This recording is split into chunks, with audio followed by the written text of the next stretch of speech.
Ladies and gentlemen, the American jury and Bulldog Nation, I'm here in the lobby of Bulldog Media, and I thought I'd do my spur-of-the-moment video today by first saying, this is me at Barnes & Noble when they released Pioneer Spirit. By the way, it's a great thrill to be in a bookstore and see a book you wrote. Right here is just a big red machine. This is the book release poster. This is the infamous photograph where I paid $1,000 so my liberal daughter could meet Hillary Clinton at Nathan Smith's house. And I make sure I put my little note, I did this for my daughter, but look, I touched Hillary Clinton. But this is a fun conversation piece. And then here is the poster that I created when I had my fight, which is kind of funny. The Bulldog Deters fight poster. Eric the Bulldog beat up the Poodle. Well, of course, the Poodle beat me up. Anyway, here's the picture of Larry Shelton, who's my friend. And this is funny. When they Inquirer did this story, they saw me kicking that high, which I can still do. Everybody said, God, maybe he could win, just because I could kick high. And then here is the, I love this. This is the decision on the jail when they finally moved the jail with me and my comrades. This is where I got my nickname. I got accused of making my own nickname. This is January 2nd, 2008. Chuck Martin in the Inquirer called me the Courtroom Bulldog. Didn't take them long. This is my great picture that I love with Donald Trump. I'm glad I got that. That was 2016 primary. I got to meet Ronald Reagan, but I didn't get a picture with him, but that's a picture of Ronald Reagan. This is Northern Kentucky Live Magazine from Real Talk 11, not Real Talk 1160, Class X Radio. I love that. This is where I was voted. This is funny. In 2010, I was age 46, one of the most interesting people in Cincinnati, which is pretty interesting. By the way, if you notice something from the Courtroom Bulldog 2008, this in 2010, isn't it interesting that all my battles with the bar came soon thereafter? All the lawyers in this community were jealous as hell. This, I love these pictures. This is a collage of all my pictures with the fight. There's Daryl Parks, Willie when we were buddies. That was at the weigh-in. God dang, I look good at the weigh-in. That's my sensei, Dudley. These were all my buddies that I worked out the gym, and Alvin Johnson played flag football. They were my entourage, which were fun. This is a picture of Mitch McConnell. Look, I have hair and he looks young. The picture of Mitch McConnell and Bob Dole. Bob Dole was one of the funniest people I've ever heard speak, period. Much less politician at Joe Herzog's house. He was funny. Met President Bush 5 times. This was the good George Bush, as I like to say. I regret that I supported this Bush and Dick Cheney. I got a picture taken with him, but I don't know where I did with it. Louis Nunn. To my friend Eric, a great guy, Louis B. Nunn, keep your powder dry. Former governor. I love Louis. He was funnier than hell.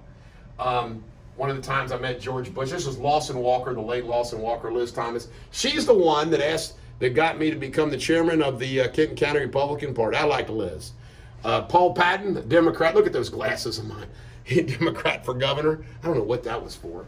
Larry Forgy, young Larry Forgy, who's still with us. Hal Reese passed away, Crestview Hills. This is when he ran for governor. And Gene Goss, I ran his statewide campaign for lieutenant governor. And there's Jason Dethridge, Bimbo Man. God, look how young we are. Look at that, how young we are. That was 1991 or 92, I guess. This is me meeting George Bush again. Neat people in this. This is Michael Fox, who was the Butler County chairman, I think. He's still around, but he fell, but he's gotten back up. And then this guy, too, had some kind of scandal. It was funny. I like Mike Fox, though. Pete Rose, it's funny, his arms around my wife, not me. And every good-looking woman that came to get his autograph, he'd look at my wife and I and say, she's a good-looking woman. She's a good-looking woman. Famous picture, my Uncle Jerry, John Y. Brown, Josh and I fighting over Phyllis George, my grandfather and my dad. Phyllis George, to this day, is still the most beautiful woman I've ever met in person, besides my wife. I mean, it was almost like, is this person real? Just absolutely beautiful.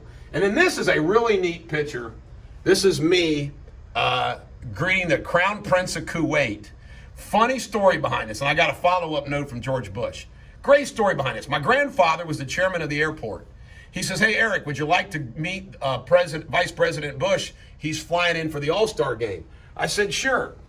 So there's like 100 photographers about 100 feet away, and my grandfather and I and Mary Bunning were the only ones allowed out to greet the vice president coming in.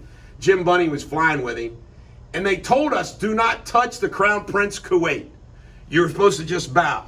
So here is, this is hysterical, the Vice President of the United States introducing me to the Crown Prince of Kuwait and me bowing. Grandpa shook his hand. Grandpa, it was so funny. God, Grandpa didn't get shot or something. He touched the Crown Prince of Kuwait. But you know what? He came in for the All-Star game. The National League lost. George Bush sat between Carl Lindner, who owned the Reds at the time, and the Crown Prince of Kuwait till like the third inning.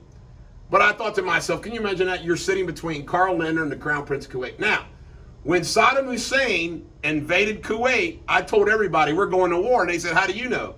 I said, George Bush is good enough friends to bring the Crown Prince of Kuwait to see the All-Star game in Cincinnati.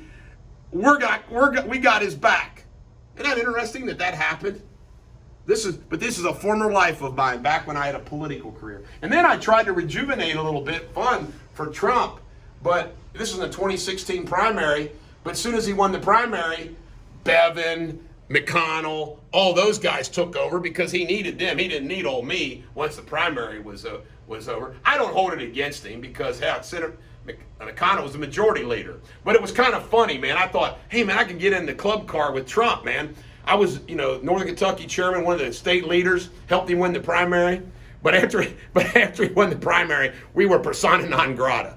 But I still got to meet him, and he was a neat guy. So anyway, there's my spur of the moment video for today.